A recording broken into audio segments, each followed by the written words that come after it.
നിങ്ങളുടെ ഇഷ്ട പരമ്പരകൾ എക്സ്ക്ലൂസീവായി സൺ നെക്സ്റ്റ് ആപ്പിലൂടെ തികച്ചും ഫ്രീ ആയി ഇപ്പോഴേ ആപ്പ് ഡൗൺലോഡ് ചെയ്യൂ. അല്ല ചെറുത്തെ, എന്താ ഫ്യൂച്ചർ പ്ലാൻ? അല്ല, ഈ ഫ്യൂച്ചർ പ്ലാൻ എന്നൊക്കെ വെച്ചാ അല്ല, ഇനി മുമ്പോട്ടുള്ള കാര്യങ്ങളൊക്കെ. അതെ, ഈ ഭക്ഷണം കഴിക്കുമ്പോ അധികം സംസാരമൊന്നും വേണ്ട. മുമ്പോട്ടുള്ള കാര്യങ്ങളൊക്കെ ശരത്ത് മോന്റെ മനസ്സിലുണ്ട്. ശരത്തിന്റെ മാത്രമല്ല, ഇവിടെ വേറൊരാളുടെ മനസ്സിലും ഉണ്ട്.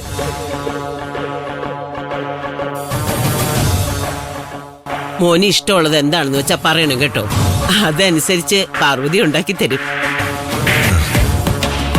അത് ഞാൻ പറഞ്ഞോളാം മുത്തശ്ശി. ഞാൻ ആർക്കും ബുദ്ധിമുട്ടുണ്ടാക്കുമെന്ന് കരുതണ്ട.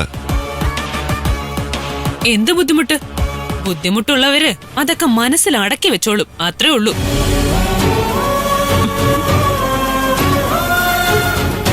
ആ ചെറുത്തെ, നിത്യയോടുള്ള സ്നേഹം മോൻ തുറന്നു പറഞ്ഞു.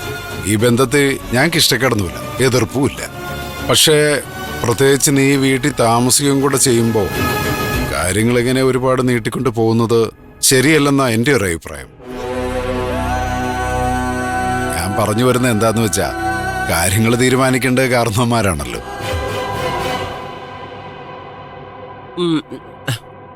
അപ്പോ ശരത്തിന്റെ അച്ഛനോടും അമ്മയോടും ഇങ്ങോട്ട് വരാൻ പറ ഈ ഞായറാഴ്ച. അല്ലെങ്കിൽ വീട് എവിടാണെന്ന് പറഞ്ഞാൽ മതി, ഞങ്ങൾ അങ്ങോട്ട് വരാം. ഇങ്ങോട്ട് വന്ന് പെണ്ണ് ചോദിക്കണമെന്നൊന്നും ഞങ്ങൾക്കില്ല. എന്തായാലും നാളെ രണ്ട് കുടുംബങ്ങളും ഒന്നാകാൻ പോകുന്നതല്ലേ.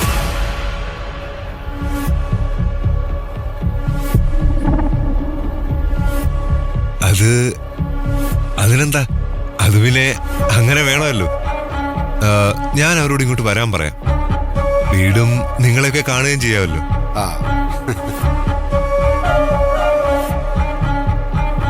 അതൊക്കെ ശരത്ത് മോൻ വേണ്ടതുപോലെ ചെയ്തോളൂ. ഇടി നിത്യേ, ശരത്ത് മോന് കുറച്ച് കറി ഇങ്ങോട്ട് കൊടുക്ക്, കഴിക്കട്ടെ. മതി മതി മതി.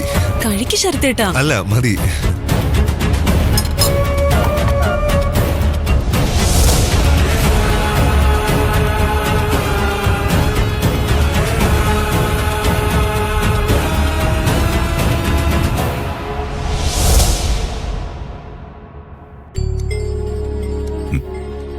ഇത്ര പെട്ടെന്നൊരു ഇംപ്രൂവ്മെന്റ് ആരും പ്രതീക്ഷിച്ചില്ല. ഇതിപ്പോ ഡോക്ടർ പറഞ്ഞതിനേക്കാൾ 3 മാസം മുൻപേ അല്ലേ സാർ? ഇതിപ്പോ വല്ലാത്തൊരു സർപ്രൈസ് തന്നെയാണ്. എനിക്കിപ്പോ വല്ലാതെ കോൺഫിഡൻസ് കൂടിയിട്ടുണ്ട്. അത് സാറിന്റെ മുഖത്തുനിന്ന് തന്നെ വായിച്ചെടുക്കാം. എനിക്ക് മോനോട് വേറൊരു കാര്യം ചോദിക്കാനുണ്ടായിരുന്നു. എന്താ സാർ?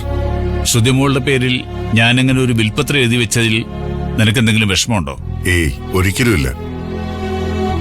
മാത്രമല്ല, അത് നന്നായി എന്ന് തന്നെയാ എന്റെ അഭിപ്രായം. നിങ്ങൾ തമ്മിൽ വേർപിരിയാതിരിക്കാൻ എന്റെ മുന്നിൽ വേറൊരു വഴി ഉണ്ടായിരുന്നില്ല. എനിക്കിനിയും അങ്ങനൊരു പ്രതീക്ഷയൊന്നുമില്ല സർ.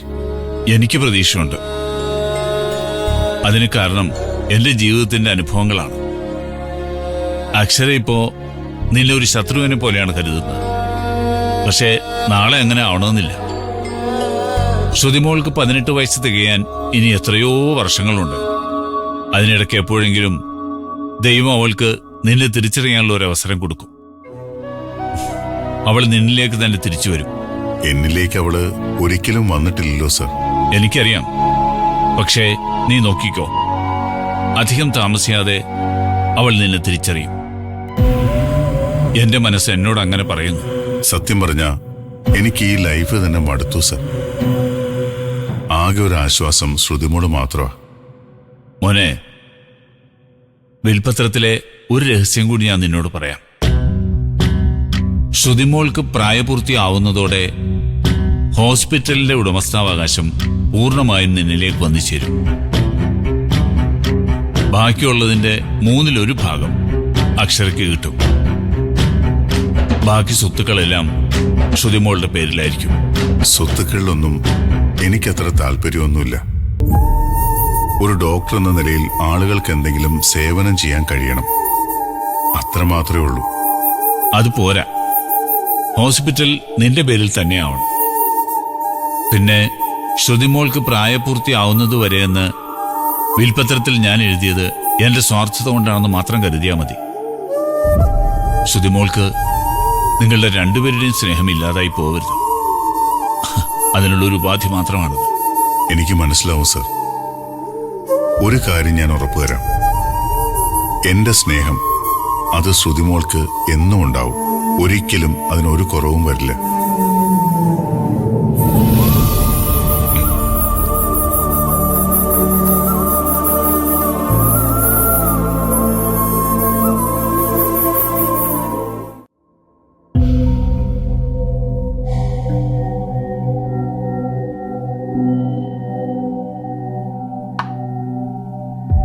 അല്ല, ഇത്ര പെട്ടെന്ന് അങ്ങനെ ഒരു സംസാരം വേണമായിരുന്നോ? നീ എന്താ ഉദ്ദേശിക്കുന്നത്? ശരത്തിനോട് അവന്റെ അച്ഛനെയും അമ്മയൊക്കെ കൂട്ടിക്കൊണ്ടുവരാൻ പറഞ്ഞത്. ഒരു കല്യാണമൊക്കെ ആവുമ്പോ ഇത്തിരി സാവകാശത്തിൽ പോരെ? ഇവിടെ ആ സാവകാശത്തിൽ നിൽക്കാനാവില്ല. കാരണം എന്താ നിനക്കറിയാവോ? ശരത്ത് ഇവിടെ താമസിക്കാൻ വരുന്നതിന് മുമ്പ് ദേവിക മോള് സൂചിപ്പിച്ച ഒരു അപകടമുണ്ട്. കാര്യം ശരത്ത് സുധിയുടെ കൂട്ടുകാരൻ. നിത്യമോളെ ഇഷ്ടമാണ്, അവക്ക് അവനെയും ഇഷ്ടമാണ്. പക്ഷേ നിലവിൽ ശരത്ത് നമുക്ക് അന്യന്. ഒരു അന്യപുരുഷൻ 2 പെൺകുട്ടികളുള്ള വീട്ടിൽ വാടകയ്ക്ക് താമസിക്കാന്ന് പറയുമ്പോൾ അതിലൊരു അപകടമുണ്ട് പാർവതി. അപകടം? എടി നീ പൊട്ടിയാണോ? എടി നമുക്ക് നമ്മുടെ കുട്ടികളെ അറിയാം. ഒന്ന് നമ്മുടെ മകന്റെ വിധവ, ഒന്ന് നമ്മുടെ മോള്. വേർതിരിച്ച് ഇവരെ നമ്മൾ കണ്ടിട്ടില്ല. 2 നമ്മുടെ മക്കളാ. പാർവതി, നമ്മൾ പേടിക്കേണ്ടതേ നമ്മുടെ നാട്ടുകാരെ. ഒരു അന്യപുരുഷൻ 2 പെൺകുട്ടികളുള്ള വീട്ടിൽ താമസിക്കുമ്പോൾ നാട്ടുകാർക്ക് കഥകളും അനേ നല്ല ഉത്സാഹമായിരിക്കും. നമ്മൾ അറിഞ്ഞില്ലെങ്കിൽ പോലും പലരും പലതും അടക്കം പറയും. അങ്ങനെ എന്തെങ്കിലും ഉണ്ടായ പിന്നെ തല ഉയർത്തിപ്പിടിച്ച് നടക്കാൻ പറ്റൂ? പിന്നെ നമ്മൾ ജീവിച്ചിരുന്നിട്ട് കാര്യമുണ്ടോ? അത് നേരാ. അത് നേരാന്നല്ല, അതാണ് നേര്. അതുകൊണ്ട് എത്രയും പെട്ടെന്ന് നിത്യം ശരത്തും നമ്മളുടെ വിവാഹം നടത്തണം. അങ്ങനെ വരുമ്പോ അവൻ നമ്മുടെ മകന്റെ സ്ഥാനത്തല്ലേ, മരുമകനല്ലേ. പിന്നെ ഇവിടെ താമസിക്കാമല്ലോ. എങ്കിൽ പിന്നെ അങ്ങനെ തന്നെ നടക്കട്ടെ.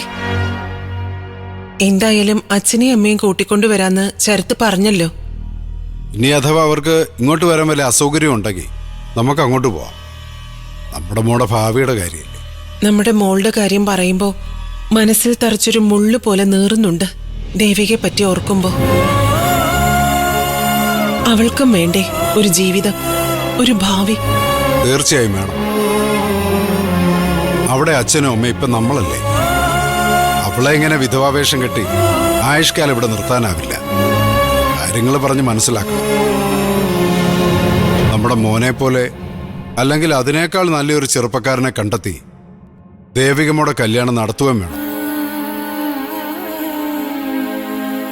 ശരത്ത് നിത്യം തമ്മിലുള്ള കല്യാണം കഴിഞ്ഞാ മോക്കുള്ള സ്ത്രീധനമായിട്ടോ സമ്മാനമായിട്ടോ നമുക്ക് ഈ വീടം കൊടുക്കാം. എന്നിട്ട് അമ്മയും ദേവികമോളെയും കൂട്ടി നമുക്ക് പുതിയ വീട്ടിലേക്ക് താമസം മാറ്റാം. ആ കൂട്ടത്തിൽ ദേവികയുടെ കല്യാണം നടത്താം. അല്ലാതെ അവളിങ്ങനെ നിൽക്കുമ്പോൾ നമ്മുടെ മോടെ സന്തോഷത്തിലും ചിരിയിലും ഒന്നും നമുക്കുള്ളു തുറന്ന് സന്തോഷിക്കാനോ ചിരിക്കാനോ ഒന്നും ആവില്ല. പുറമേ സങ്കടമൊന്നും കാണിക്കുന്നില്ലെങ്കിലും ഒറ്റപ്പെടലിന്റെ ഒരു സങ്കടം പതിയെ പതിയെ അവിടെ മനസ്സിലേക്ക് വരും. അതവിടെ മനസ്സിൽ നിറയും. അങ്ങനെ ഒരു അവസ്ഥയിലേക്ക് ദേവികമോളെ വിടാനാവില്ല. എല്ലാം ശരിയാവും. എല്ലാം ദൈവം നമുക്കൊരു വലിയ നഷ്ടം തന്നു. പക്ഷേ അതോർത്ത് സങ്കടപ്പെട്ടിരിക്കാനാവില്ലല്ലോ. നിത്യമോളുടെ കാര്യത്തിനൊപ്പം തന്നെ ദേവികമോളുടെ കാര്യവും നീക്കണം. വേണം.